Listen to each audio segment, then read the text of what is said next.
na ang actress, singer, dancer, model na si Shaina Magdayaw, 33, sa actor at film producer, recording artist na si Piolo Pascual, 45. Ayon sa nakalap naming impormasyon at ulat ng sikat na website, bandang 2:00 ng hapon September 4, 2023. Tag-isang dibdib ang dalawa sa Santo Domingo Catholic Church in Quezon City.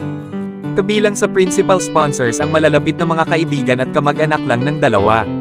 Narito naman ang groomsmen at bridesmaids sina Khalil Ramos, Dominic Roque, Gerald Anderson, Ria Ataide, Julia Barreto, Gabby Garcia at Janelle Salvador.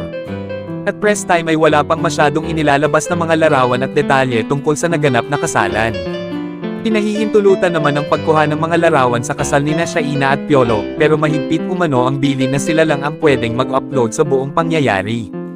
Bawal din ang geotagging o paglalagay ng location sa mga post. Dagdag pa nito, pinili ng bagong kasal na huwag tumanggap ng regalo dahil parehong blessed ang kani-kanilang career.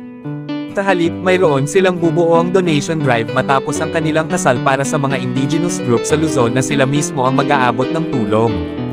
Makabuluhan ng petsang September 4 para kina Shaina at Piolo. September 4, 2018 nang lalong lumalim ang pagkaibigan ni Piolo at Shaina sa story conference ng Metro Manila Film Festival. Tunay na pinahalagahan ni Piolo ang petsang ito para sa kanyang minamahal na ngayon ay kanya ng kabiyak. Sobrang tanggap ng Magdayaw family si Piolo sa kanilang malaking pamilya.